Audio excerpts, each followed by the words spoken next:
Hi everyone, my name is Kat and I'm an interpreter with the Sonoma-Mendocino Coast District, and welcome to our Craft Corner live stream. Now you may have heard of a snow globe today, but today we are going to be making a kelp globe. We're going to think about all the incredible animals we see in our marine protected areas that blanket the coast of California and create our very own to have at home. Before we get started with this craft, I want to say thank you to the Mendocino Area Parks Association, which is a non-profit cooperating association that helps fund interpretive activities and amazing projects throughout our parks. So thank you so much, Mendo Parks. So like I said before, today we are going to be making a kelp globe and thinking about all the incredible animals that call marine protected areas home. For this craft, you're going to need some kind of empty jar. This one's an old peanut butter jar. It can really be anything around your home. So empty jar. You're gonna need, I already put some paint out, but you're gonna need some different color paints. I have red, black, yellow, orange, green, and blue to create all of my fun animals on the kelp globe.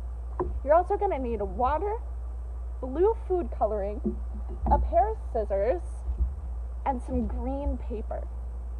So I'm going to show you how to get started on this craft. If you do end up making this craft, we would absolutely love to see a photo of it. Go ahead and put one in the comments. But I'm going to turn the camera down so you can see exactly what I'm doing with my hands to make this really fun marine protected area kelp globe. All right. So I've learned through a little trial and error that it's best to go ahead and start getting the paper in the jar first before you paint on the outside. So I'm going to open up this old peanut butter jar. I'm going to take my green paper that, once we fill it with that water and blue food coloring, is going to look like kelp. And I'm just going to cut some small pieces right into the jar. It's going to look like a lot of paper, but that's okay, because we want our marine protected areas to have a lot of kelp. This is a keystone species. We need this kelp to keep our marine protected areas healthy for all the amazing animals that live there. So lots of green paper. We're almost done with that green paper part. When we're working with scissors, we're being really careful, pointing the scissors away from us. There we go. Now that I've got all my paper in there, I'm going to go ahead and put the cap back on this jar.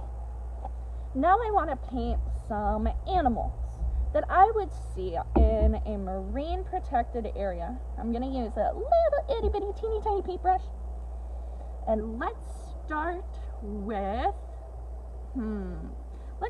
some sea stars.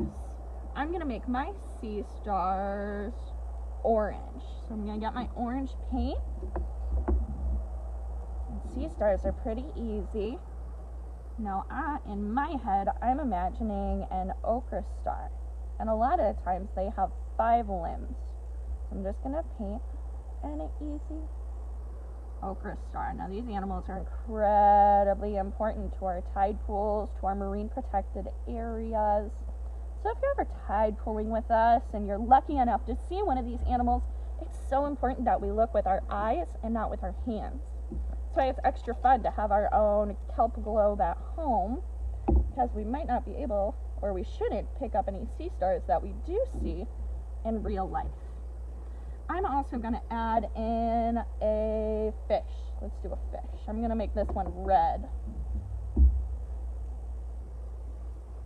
Fish love calling our kelp forests home. So this fish is going to be quite happy to have all that green kelp that we put in right at the beginning. I've got a little fish. Let's think of a couple more animals. Let's do an octopus.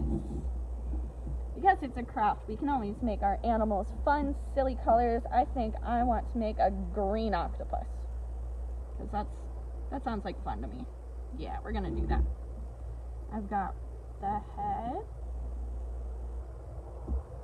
and a 2, 3, 4, 5, 6, 7, got a short leg there, 7, and 8. So as you're going through, you can see you fill up that empty outside of the jar with all your favorite ocean animals, or animals that you know call marine protected areas home. Such an important reason for us to protect these vital areas. They're so full of life and biodiversity. Well, I'm going to use a little bit of black paint. Give my octopus some eyes. Give my fish an eye. So you get it. You're going to fill up all of the outside of this jar with your favorite kind of animals. And then comes the fun part. Now set that down nice and flat. And carefully take off that lid again. Make sure not to smudge your paint, or you can wait for it to dry until you get to this step.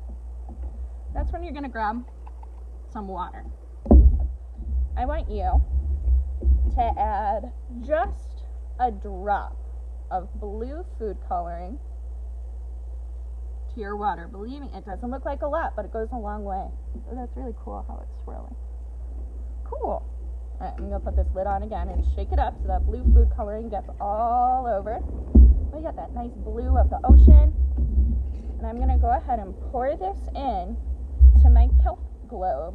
Let's see how my coordination is doing today. Go. All the way to the top. Make sure to very securely put that lid back on. We don't want your Kelp Globe exploding anywhere.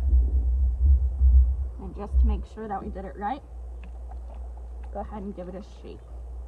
And you can watch as those green pieces of paper you put in move around and sway in the water, much like we would see with the kelp in our MPAs. And that's it for our craft today. I can't wait to see what kind of jar you find in your home to be able to find a way to reuse something you already have. Can't wait to see what kind of animals you put on your Kelp Globe. What are your favorites? So if you do end up making this craft, please make sure to leave a picture in the comments. We would absolutely love to see it. So thank you for joining us for another Craft Friday. I can't wait to see you next week, and I hope you have a safe, a healthy, and a very happy weekend. Thanks, everyone.